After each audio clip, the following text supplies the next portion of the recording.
Hola, ¿cómo están? Soy Andrea Sosa. Bueno, aproveché que finalmente esta clase se hizo de manera asincrónica para profundizar un poco en cuestiones teóricas que tal vez durante las clases sincrónicas no vamos a hacer. Entonces dejamos la parte que implica más interacción para las clases que haremos, las próximas 3 clases que haremos de manera sincrónica. Entonces ahora lo que quería hacer es introducir un poco qué son las metodologías cualitativas, qué es el enfoque cualitativo. Voy a compartirles una presentación que les armé. A ver,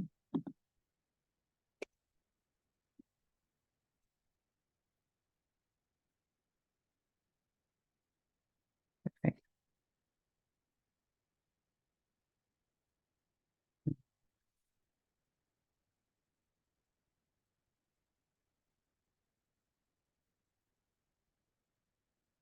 Bueno, esto es una idea muy general de qué es el enfoque cualitativo, las investigaciones cualitativas, donde la intención es ver características generales. Y después vamos a tratar de ver la historia un poco de la investigación cualitativa, por qué se crea, qué hace.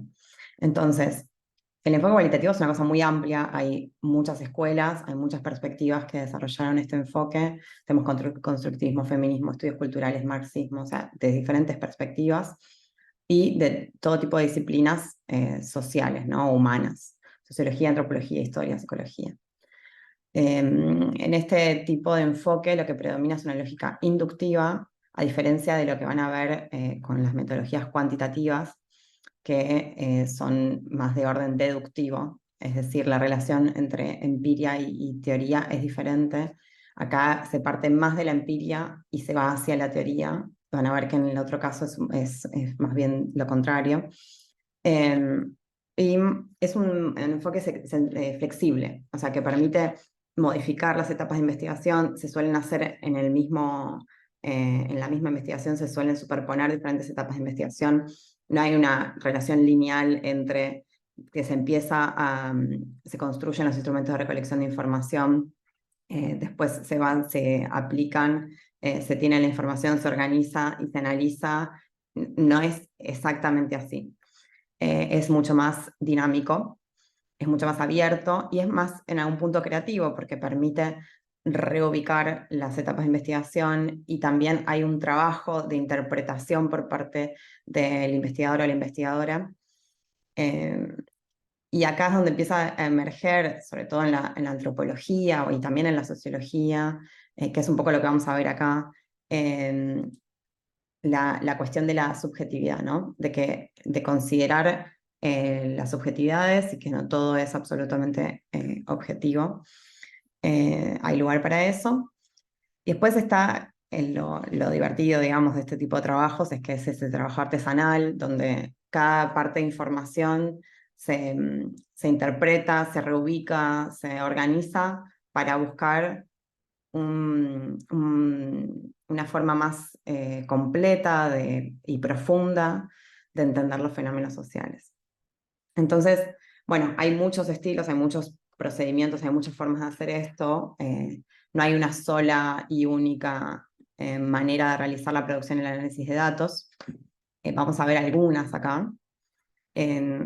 Y bueno, en la etapa del análisis, que les repito, no es solo el final de la investigación, podemos decir que es una instancia compleja, es una instancia en la que se integran estos diferentes elementos que fue recolectando, o sea, esas informaciones que fue recolectando el investigador y la investigadora, y lo que importa ahí es la reconstrucción que hace esa persona o esas personas de los sucesos. Ahí está el lugar para la interpretación.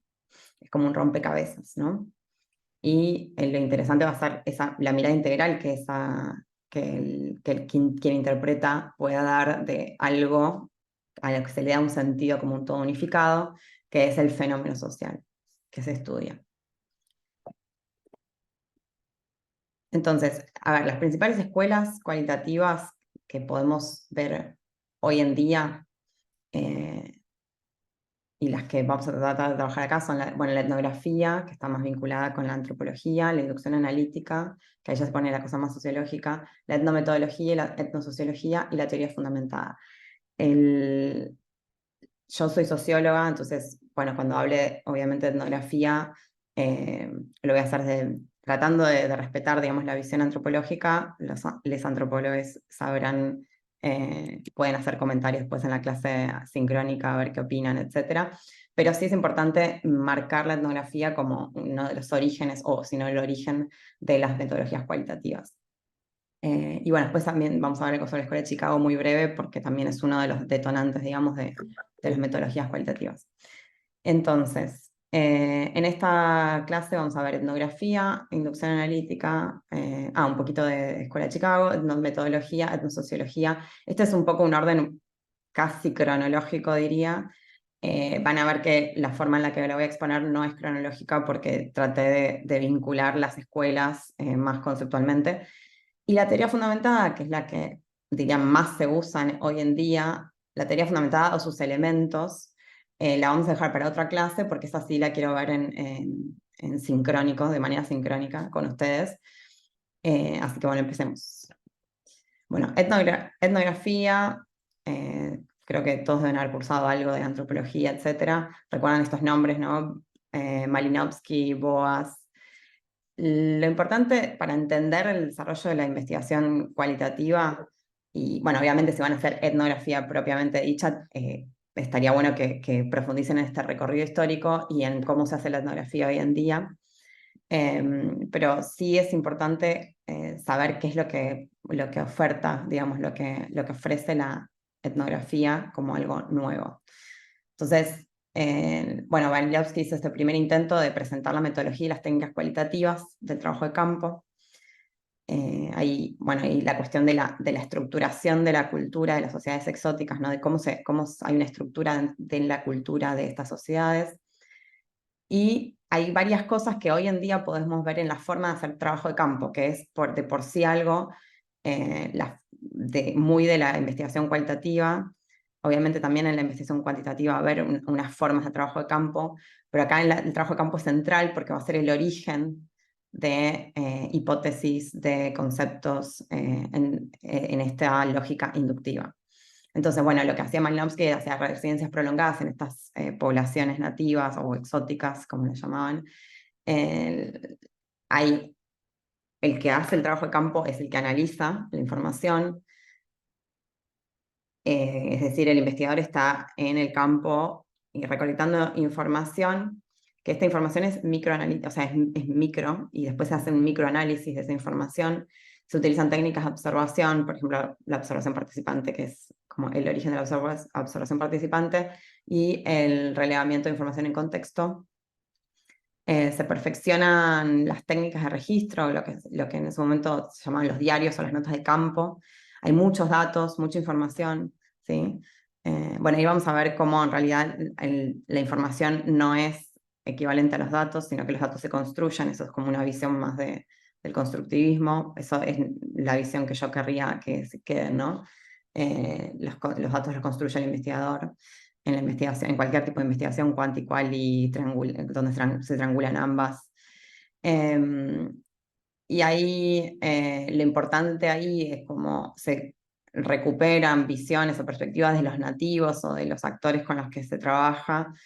Bueno, la importancia del investigador, la investigadora, en este caso eran todos hombres, de mostrar que lo que se dice, lo que dicen los nativos es una cosa y lo que se dice desde como interpretación o parte de la investigación es otra, ¿no? Se distinguen esas dos voces. Bueno, al final del trabajo de campo se hace una monografía sobre ese lugar chiquito, que en general es un lugar chico, ¿no? Eso es el principio de la antropología. Trabajo de campo como ámbito de surgimiento y contrastación de hipótesis y teorías sobre la vida social, que eso me parece que es una de las cosas más importantes que quiero que quede de esta idea inductiva de la investigación. Bueno, imagino que habrán visto en algún momento, ¿no?, que es una hipótesis. Una hipótesis es una respuesta tentativa a una pregunta de investigación. Y acá las respuestas tentativas a esas preguntas de investigación van surgiendo a lo largo de la investigación, ¿sí? A través del trabajo de campo es que surgen las hipótesis y a través de la generación de hipótesis y de la comprobación de hipótesis se puede generar teorías. Entonces son teorías vinculadas con el registro empírico en todas las escuelas que vamos a ver. Bueno, después tenemos a Boas, que solo voy a decir que en el mismo momento en Estados Unidos, porque Malinowski es originario del Imperio Austrohúngaro, si no me equivoco, o sea, medio polaco. Y entonces, siempre vamos a ver que hay un poco de Europa y un poco de Estados Unidos, cómo van surgiendo las escuelas. Entonces hay un procedimiento, o sea, ahí involucra la cuestión de la lingüística, la cuestión de la tradición oral, ¿sí? Que eso lo vamos a ver también más adelante en otras escuelas, la importancia de la historia, él habla de particularismo histórico, de la escuela relativista. Y después, en los años, esto estamos hablando a principios de siglo, en los años 60, 80, sobre todo desde fines de los 60 y hasta los 80, empieza a haber una crítica al rol del antropólogo en el campo, porque si pensamos eran todos hombres blancos que iban a ver sociedades exóticas, ¿no? Lo diferente, el otro. Entonces hay un cuestionamiento de ese lugar de la ciencia como si fuera como para esto no es neutral, no es apolítico, esto es más bien colonial. Y ese cuestionamiento epistemológico procede del psicoanálisis, la fenomenología, del marxismo, del postestructuralismo, o sea, empieza a haber una crítica a esta forma de hacer etnografía. Y ahí es donde se empieza a poner más en juego la cuestión de los valores que llevan adelante la investigación, la cuestión del lugar del antropólogo en esas sociedades, qué es lo que genera, y creo que esa es un poco más la versión reciente de la etnografía.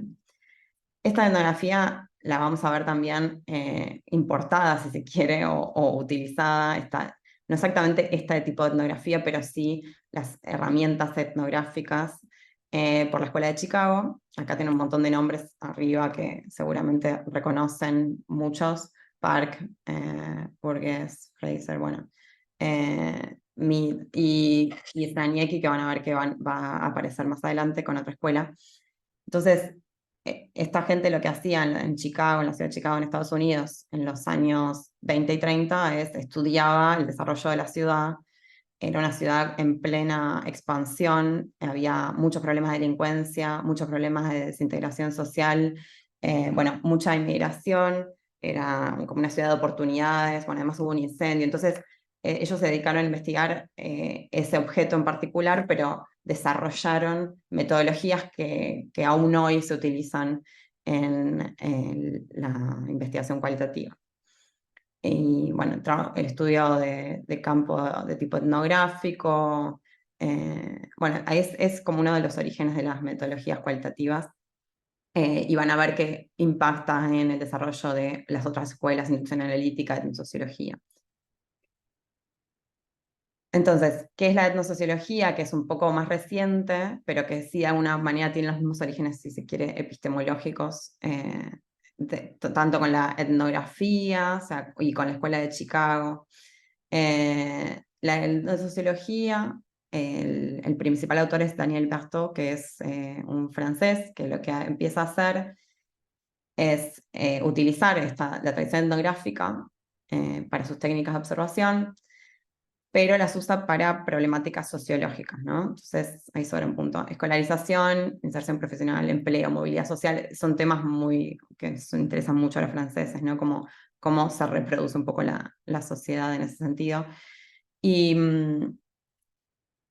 si bien, digamos, es similar a la etnografía, la etnosociología lo que hace es no centrarse solo en una subcultura, ¿sí? Como en estas pequeñas poblaciones, sino que trata es de salir desde lo particular de esa subcultura o de esos pequeños espacios a lo general.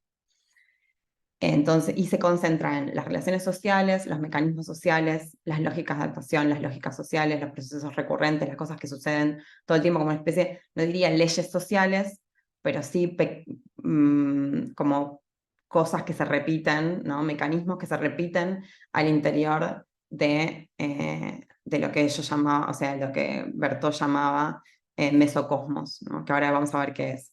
Entonces, lo que hace es tomar un fragmento de la realidad sociohistórica y trata de comprender cómo funciona y cómo se transforma. Es decir, ese es el objeto social y va a tratar de ver cuál es su funcionamiento y trata de salirse de lo pequeño para ir a algo un poco más meso, ¿no?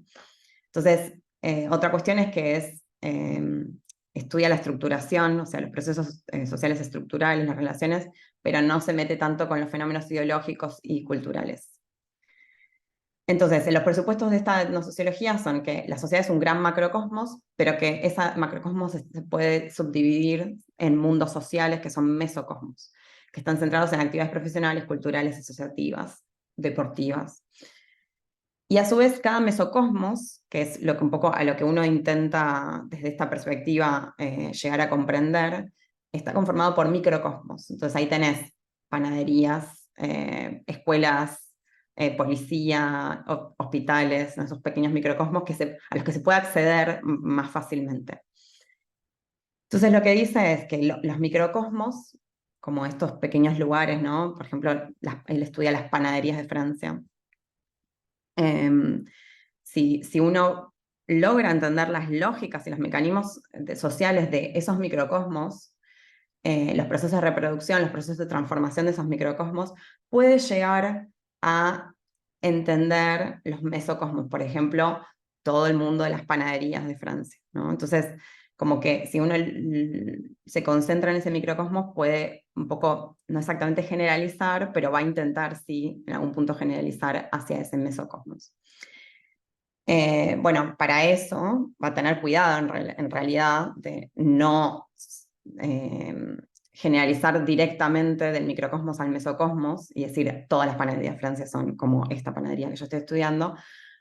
Entonces ahí es donde empieza a comparar campos de observación y ahí es donde aparece la importancia de la hipótesis, ¿no? De nuevo, o sea, cada escuela va a tener un lugar diferente para la hipótesis.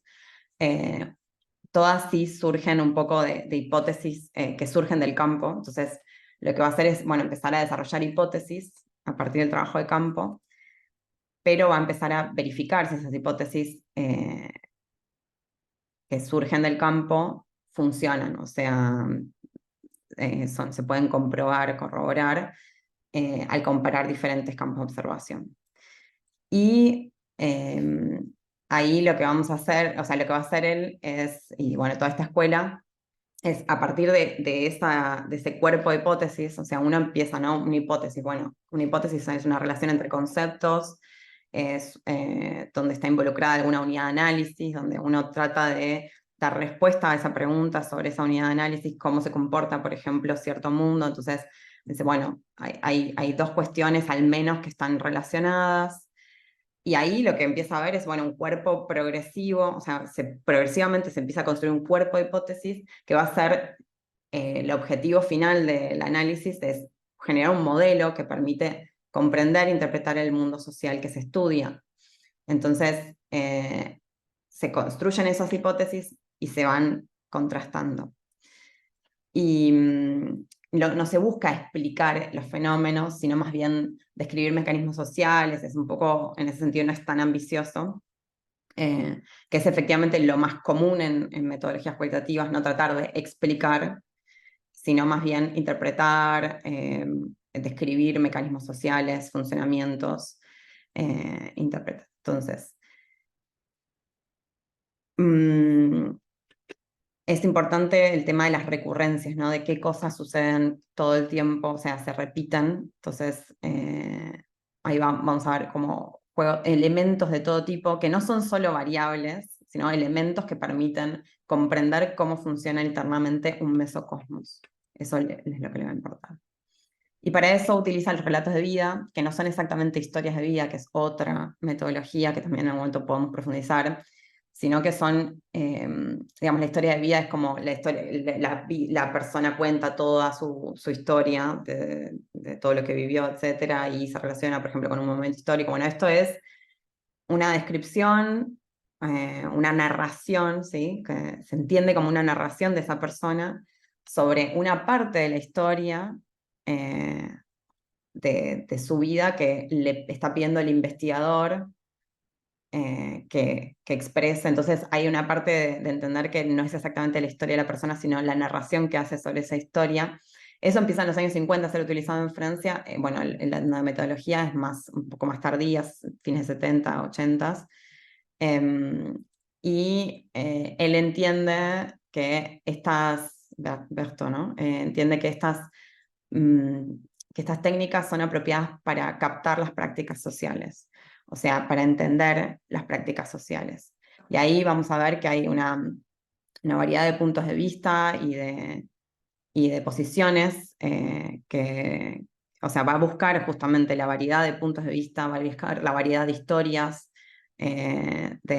más bien de relatos de vida, y se va a asociar a lo que después vamos a ver en otra clase sobre qué es el muestreo teórico. O sea, en esa búsqueda de variación de casos seleccionados, se busca identificar diferentes tipos de casos, gente que actores que provienen de diferentes mundos, y vamos a ver una búsqueda intencionada de esa variación, ¿sí?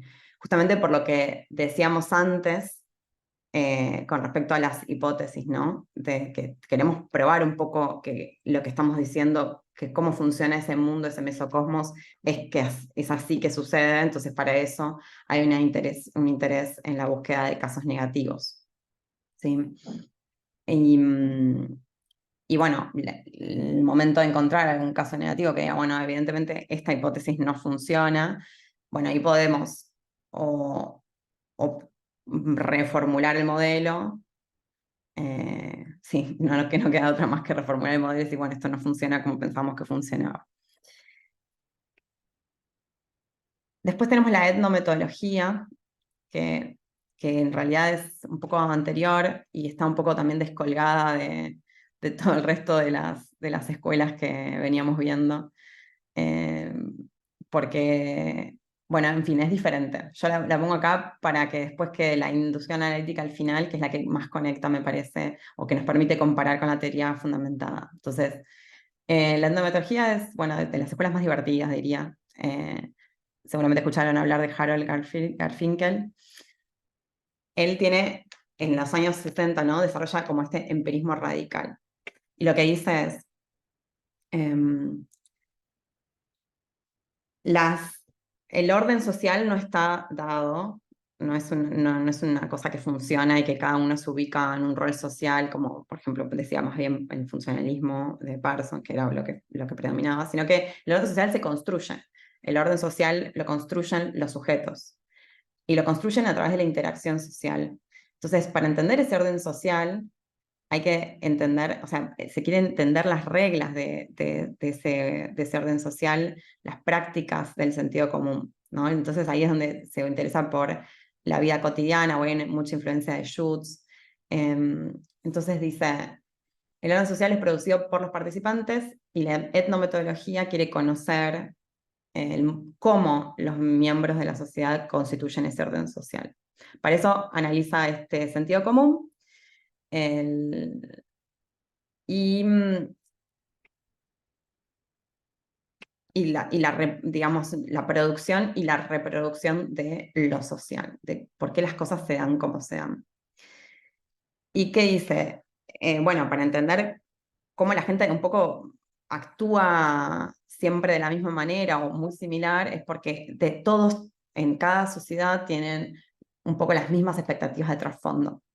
Entonces, esas expectativas de trasfondo son esquemas de interpretación que se dan por sentados, que son vistas pero no son percibidas y que dan confianza en la interacción. Es decir, uno cuando va a interactuar con otra persona, hay cosas que no dice, que no aclara, pero que permiten que se relacionarse con el otro, porque vamos a tener la misma digamos, sí, la misma estructura, la misma idea de cómo se tienen que dar las prácticas cotidianas, entonces cómo se da la interacción social cotidiana. Y entonces él dice, bueno, hay una conexión entre cómo actúan y operan las expectativas de trasfondo y las prácticas de la vida cotidiana, y ahí no, el interés de analizar esas expectativas de trasfondo es que pueden develar qué hay detrás, digamos, cómo se construye ese orden, y para eso hay que romper un poco el esquema, ¿no? Un poco romper la interacción social para analizarla y entenderla. Desorganizar la vida, el mundo cotidiano para entenderlo. Entonces ahí es donde aparece, bueno, ¿cómo hace esto? Y ahí empieza a problematizar escenas cotidianas, familiares, ¿no? Cosas que uno da por sentado, para provocar confusión, ansiedad, asombro, conflicto, pero para después también preguntarle a las personas a las que se les genera esa ansiedad, asombro y conflicto, o sea, a los que se les rompe su vida cotidiana, bueno, ¿por qué? ¿Qué es lo que ven? O sea, ¿qué reflexividad tienen sobre ese sentido común que ellos no habían puesto hasta ese momento en cuestión? Y ahí es donde va a tener todo este análisis conversacional, o sea, va a haber todo un análisis de conversaciones, y que eso después nos puede servir, digamos, para pensar otras metodologías o en el futuro sus propias investigaciones. Pero bueno, lo importante es como desnudar lo que es evidente, ¿no? Entonces, para eso hace experimentos de ruptura que los hacía con sus estudiantes, donde irrumpe con algo fuera de lo común en situaciones cotidianas, rutinarias. Rompe la interacción social, y ahí los miembros de la sociedad intentan como restaurar la normalidad, como que tratan de volver a lo que uno espera que vaya a suceder. Este es un ejemplo, solo un ejemplo de todos los experimentos que hicieron, que son todos muy divertidos, la verdad. Este es como el más simple, ¿no? Que creo que todos pensamos alguna vez de eso de, bueno, hola, ¿cómo estás? ¿No? Te cruzas con alguien en la calle. Hola, ¿cómo estás? Y la persona, en general te dice bien, y en realidad no sabes si está bien o mal, pero bueno, es una forma de interactuar que un poco estabiliza las relaciones sociales, ¿no? Porque no, queda mal si decís no decís cómo estás. Entonces, la persona en este caso contesta, el que está haciendo el experimento, contesta, ¿cómo estoy en referencia a qué? Mi salud, mis finanzas, mi trabajo escolar, mi paz mental. Entonces, la otra persona dice, o sea, ¿qué te pasa? Como, en realidad solo quería ser educado, sinceramente no me importa cómo estás, ¿no? Entonces, bueno, ese tipo de experimentos es lo que le permite romper la normalidad y analizar la reproducción de lo social, la producción y la reproducción de lo social. Porque se ve defraudada la expectativa del orden social constituida, ¿no? Y por último, hoy vamos a ver la inducción analítica, que está más conectada con las escuelas anteriores. Esta es como justamente una ruptura de todo. Pero la inducción analítica sí nos va a permitir comparar un poco con la teoría fundamentada. Me parece que es interesante también porque se puede incluso poner a prueba hoy en día. En realidad esta inducción analítica es más vieja de las escuelas que vimos recién, está en los años 30, empieza a surgir, pero es un poco más compleja en algún punto, entonces por eso la dejo un poco al final. Ahí vimos, bueno, este nombre, Znaniecki, ¿no? Un investigador polaco que estaba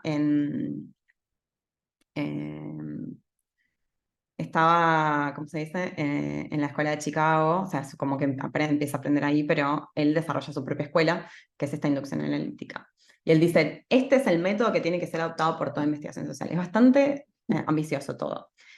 Entonces dice, ya no sirve explicar cuestiones parciales, hay que hacer explicaciones globales de los fenómenos. Entonces hay que encontrar generalizaciones que no solo sean frecuentemente aplicables, sino de aplicabilidad universal.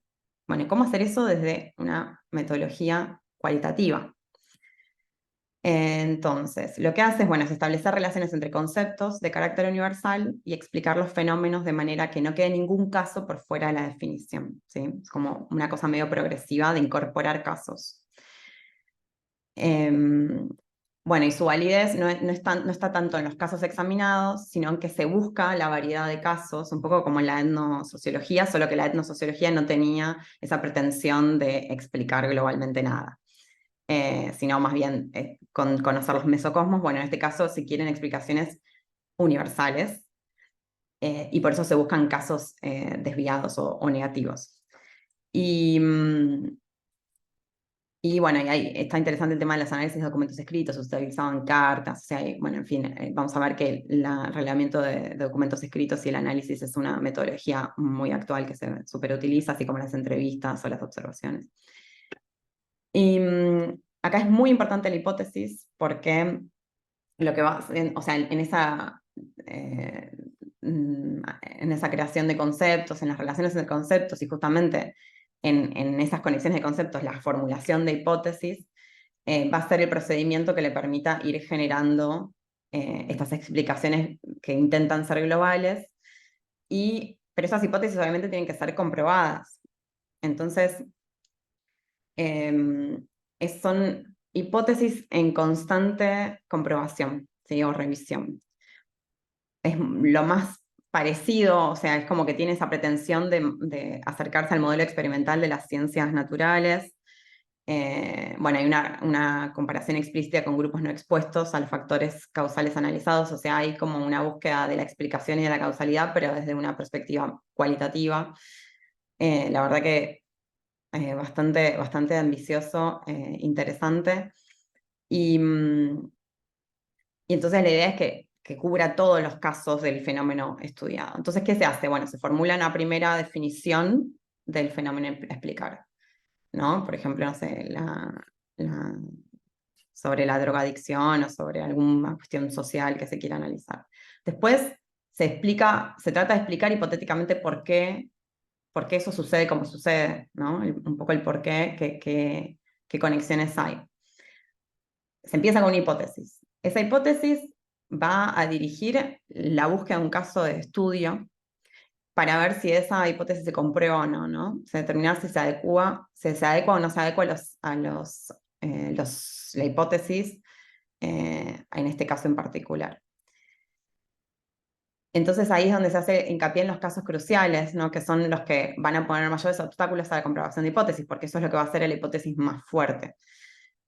Entonces puede pasar que los hechos se adecuen a la hipótesis y que no haya casos negativos, y entonces ahí estaríamos incorporando uno a uno casos positivos en la definición de lo que está sucediendo, ¿no? De este fenómeno. Y se va comprobando la hipótesis. Lo más normal es que surjan casos negativos, entonces ahí vamos a tener dos opciones. O sea, primero puede ser que el caso desviado, negativo, la excepción, la diferencia, solo sea aparente y que se descubre que en realidad es una manifestación más del fenómeno que puede ser explicada por medio de una nueva ley conectada con la generalización formulada previamente. O sea, no se cambia la teoría en construcción, sino que se agrega una nueva ley conectada con eso. También puede ser que el caso invalide la generalización y entonces hay que reformular, ¿sí? O reformular por el lado de la hipótesis, es decir, bueno, en realidad lo que está sucediendo es otra cosa, vamos a dar otra explicación tentativa, o redefinimos el fenómeno a explicar. Entonces, por ejemplo, reducimos el fenómeno, decimos, bueno, en realidad estos casos, o sea, este fenómeno, pero sacando esta parte, ¿no? Se redefine el fenómeno.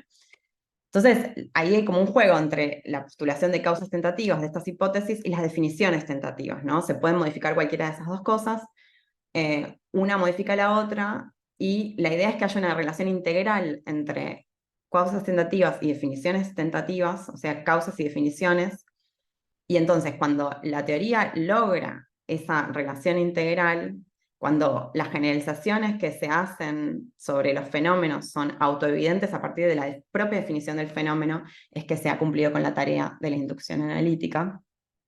Bueno, acá hay varias ventajas y desventajas de esto, ¿no? Que vamos a tener definiciones con homogeneidad causal, obviamente, porque o sea, las mismas causas generan los mismos fenómenos, digamos, se restringen bastante la definición del fenómeno. Pero bueno, obviamente esto no permite incorporar otras ideas, otras teorías, no permite incorporar cuestiones que pueden ser interesantes, conectadas, pero que no se corresponden exactamente con esa definición del fenómeno o con esa explicación. La fortaleza que tiene es, por un lado, que se busca evidencias constantemente que contradigan las implicaciones lógicas que podrían deducirse de esa teoría. Entonces hay como una búsqueda constante de cuestiones que rompan con esa teoría, entonces eso hace una fortaleza a la teoría construida, a las explicaciones globales construidas. Em, pero por el otro lado es ambiciosa y difícil de lograr, ¿no? Por eso diría que es mucho menos utilizado que la teoría fundamental que vamos a ver después.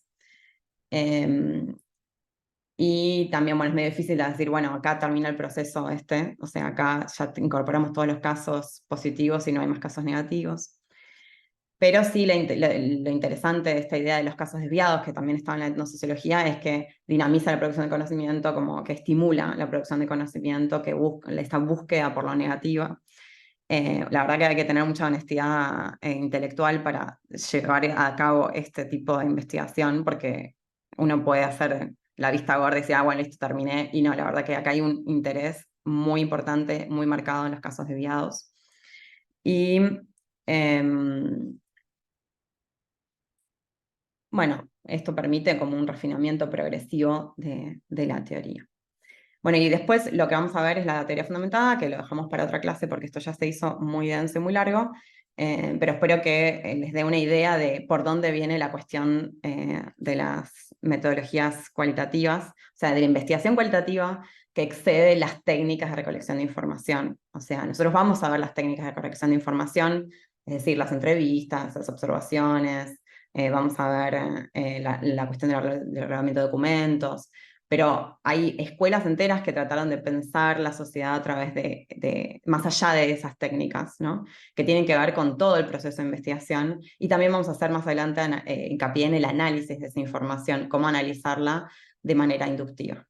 Bueno, nos vemos el miércoles que viene, esa vez sí, de manera sincrónica, el miércoles a las 10.